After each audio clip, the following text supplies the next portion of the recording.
நாக்குண்டாம் நல்ல மனமுண்டாம், மாமலரால் நோக்குண்டாம், மேனி நுடங்காது பூக்கொண்டு, துப்பாத்து திருமேனி தும்பிக்கையான் பாதம் தப்பாமல் சார்வார் தமக்கு. இந்த வீடியோவில் நம்ம பார்க்கக்கூடிய விஷயம் அப்படிங்கிறது மே மாதத்துக்கான பலன்கள்.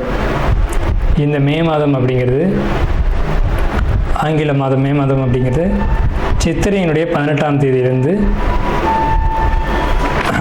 ஜூலை மாதம் ஜூலை மாதம் தொடக்கம் வரைக்கும், அதாவது சித்திரை வைகாசி 17ஆம் தேதி வரைக்கும் இருக்குது. மொத்தம் 30 நாள் இருக்குது இந்த மே மாதம் அப்படிங்கிறது. இந்த 30 நாளுக்குமான பலன்கள் அப்படிங்கிறது என்ன, 12 ராசிக்கும் அப்படிங்கிறத நம்ம பார்க்குறோம். முதல்ல அந்த சித்திரையினுடைய விசேஷங்கள் என்ன அப்படிங்கிறத பார்ப்போம். சித்திரை மாதம் அப்படிங்கிறது சித்ரா பௌர்ணமி அப்படிங்கிறது ரொம்ப தவிர்க்க முடியாத ஒரு விஷயம். சித்ரா பௌர்ணமி அப்படிங்கிறது சித்திரை 17 அன்று வருது. சித்திரை 17 அப்படின்னு எடுத்துக்கிட்டிங்கன்னா சித்திரை 18 வரைக்குமே பௌர்ணமி இருக்கும். சித்திரை 18 தான் மே மாதத்தினுடைய முதல் நாள். அப்போ இந்த மே மாதம் தொடங்கிறது சித்ரா பௌர்ணமியில் தான் தொடங்குது. ஸோ இந்த மே மாதம் மிகுந்த சிறப்பு வாய்ந்த மாதம் அப்படிங்கிறத நம்ம தெரிஞ்சுக்கணும். இந்த மாதத்தினுடைய கிரக நிலைகள் அப்படிங்கிறது ரொம்ப ரொம்ப ரொம்ப விசேஷமாக இருக்குது. என்ன விசேஷமாக இருக்குது அப்படின்னு கேட்டிங்கன்னா, மேஷத்தில் வழக்கம் போல் எல்லா சித்திரை மாதத்திலும் சூரியன் உச்சமாக தான் இருப்பார். ஆனால் இந்த வருடம் மட்டும் செவ்வாய் ஆட்சி பலம் கொண்டு அதே வீட்டில் இருக்கார். அதே மாதிரி ரிஷபத்தில் புதனும் சுக்கிரனும் 2 நட்பு கிரகங்களும் இணைஞ்சு ஒரு அற்புதமான ஒரு நிலையில், சிம்மத்தில் கேது, அடுத்த நிலையில் பார்த்திங்கன்னா மிதுனத்தில் குரு, அவர் வந்து இந்த மாதத்தில் கடகத்தை நோக்கி பயணிப்பார். அதே மாதிரி கும்பத்தில் ராகு, மீனத்தில் சனி. இந்த மாதிரியான விசேஷம் கொண்ட ஒரு கிரக அமைப்புகள் இந்த மே மாதத்தில் அமைஞ்சிருக்குது அப்படிங்கிறது 12 ராசிக்குமே ரொம்ப ரொம்ப ரொம்ப சிறப்பான பலன்களை கொடுக்க இருக்குது. என்ன அப்படின்னு கேட்டிங்கன்னா, 2 சுப கிரகங்கள் அதாவது ஒரு சுப ராசியில், ரிஷபம் அப்படின்றது விசேஷமான ராசி, அங்கே புதனும் சுக்கிரனும் இணைஞ்ச மாதிரி ஒரு மாதம் பிறக்குது அப்படின்னாலே அது விசேஷம்தான். சரி, என்ன மாதிரியான நல்ல பலன்கள் நடக்கும் அப்படிங்கிறத நம்ம பார்ப்போம். இந்த சித்ரா பௌர்ணமியினுடைய விசேஷங்கள் என்ன அப்படின்னு பார்த்தீங்கன்னா, சித்ரா பௌர்ணமி அன்னைக்கு தான் சித்திரகுப்தனுடைய வழிபாடு நடக்கும். சித்திரகுப்தன் அப்படிங்கிறது யாருன்னு கேட்டிங்கன்னா, யமனுடைய பிஏ, அதாவது அசிஸ்டண்ட். இவர் தான் பாவ புண்ணிய கர்மா கணக்குகளை கையில் வச்சக்கூடியவர். ஸோ இவரை வழிபடக்கூடிய நாள் தான் சித்ரா பௌர்ணமி. அது மட்டும் இல்லாது ஒவ்வொரு குடும்பத்திலையும் அந்த குடும்பத்தினுடைய கன்னி தெய்வங்களை வழிபாடு பண்ணக்கூடிய மாதம்தான் சித்ரா பௌர்ணமி. சித்ரா பௌர்ணமி என்று விசேஷமாக அவங்கவுங்க குடும்பத்தில் கன்னி தெய்வங்களை எடுத்து வழிபாடு பண்ணுவாங்க. நம்ம வேணால் கன்னி தெய்வங்களுடைய வழிபாடு எப்படி அப்படிங்கிறத ஒரு தனி வீடியோவை கூட கொடுப்போம். ஸோ கன்னி தெய்வ வழிபாடு அப்படிங்கிறது ரொம்ப விசேஷமானதும் கூட, முக்கியத்துவம் வாய்ந்ததும் கூட. இதில் சித்திரகுப்தனுடைய வழிபாடு ரொம்ப ஒரு அவசியமான விஷயம். அதே மாதிரி திருவண்ணாமலை கிரிவலம், அவரவருடைய குலதெய்வ வழிபாடு. இதில் வந்து ரொம்ப குறிப்பிட்டு பேசணும் அப்படின்னா அன்னதானம் கொடுக்கறது. இந்த சித்திரை மாதத்தினுடைய ஒரு உக்கிரமான காலகட்டத்தில் அன்னதானம் கொடுக்கறத காட்டிலும் வந்து நீர்மோர் கொடுக்கறது, தாகத்துக்கு தண்ணீர் கொடுக்கறது, இதெல்லாம் ரொம்ப ரொம்ப விசேஷம். ஸோ அவங்க வயிறு குளிர்றது போல், மனம் குளிர்றது போல் உங்களுக்கு வந்து கர்மா வந்து தீர்க்கப்படும் அப்படிங்கிறது முக்கியமான விசேஷம். ஸோ இது முக்கியமான விஷயம். அதே மாதிரி இந்த சித்திரை மாதத்தில் கத்திரி வெயில் அப்படிங்கிறது மே மாதம் 4ஆம் தேதி அன்னைக்கு வந்து மே 28 வரைக்கும் இருக்கும். இந்த 25 நாட்களும் மக்கள் வந்து அதிகப்படியாக யாரும் வெளியில் வராமலும் சில விஷயங்களை தவிர்த்துக்கவும் வேணும்.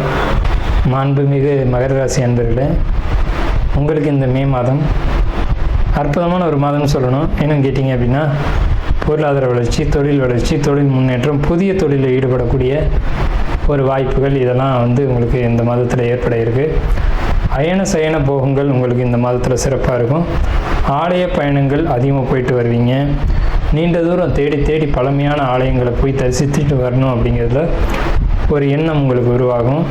வண்டி வாகன சுகபோகங்கள் உங்களுக்கு இந்த மாதத்தில் கைகூடி வருது. புதிய வண்டி வாங்கிறது அல்லது எதிர்பார்த்த வாகனங்களை வாங்கிறது, லக்ஸரியான பைக்ஸ் வந்து நீங்கள் வாங்கிறது அப்படிங்கிற மாதிரியான ஒரு அமைப்பு இதெல்லாம் வந்து உங்களுக்கு வரும்.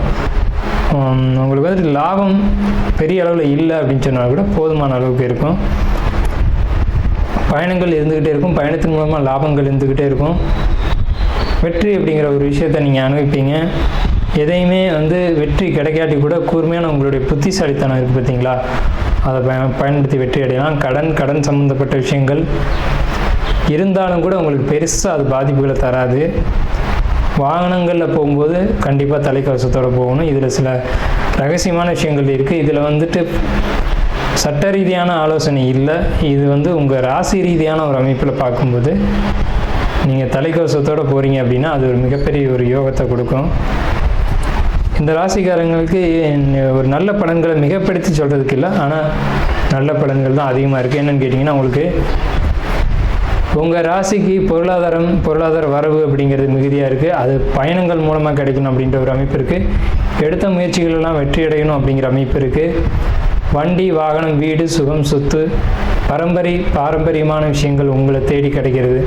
அதாவது வீட்டில் இருந்த பொதுவான ஒரு வெஹிக்கிள், அதை வந்து நீங்கள் யூஸ் பண்ணுறது உங்கள் கைக்கு கிடைக்கிறது. அதில் வீட்டில் இருந்து உங்களுக்கு பூர்வீக சொத்து உங்களுக்கு மட்டுமே கிடைக்கிறது. இந்த மாதிரியான ஒரு பாக்கியமான ஒரு அமைப்பு அப்படிங்கிறது உங்களுக்கு கிடைக்கும்.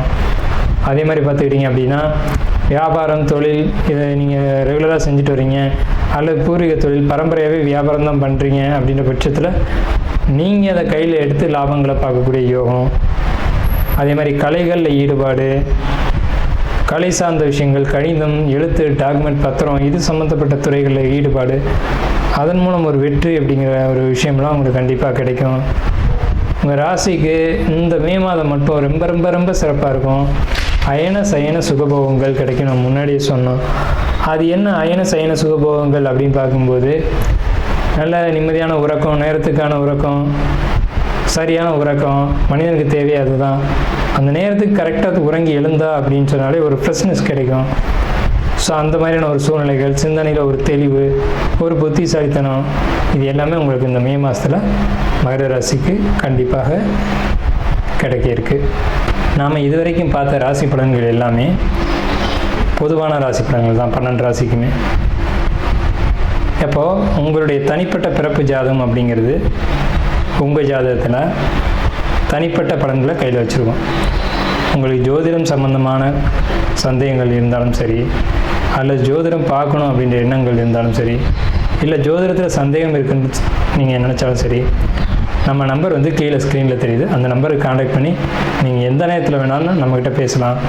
இல்லை ஜாதகம் பார்க்கணும் அப்படின்னாலும் நீங்கள் அப்பாயின்மெண்ட் வாங்கிட்டு எப்போ வேணாலும் நம்மளை காண்டாக்ட் பண்ணி ஜாதகம் பார்த்துக்கலாம். நன்றியும் வாழ்த்துக்களும். வாழ்க வளமுடன்.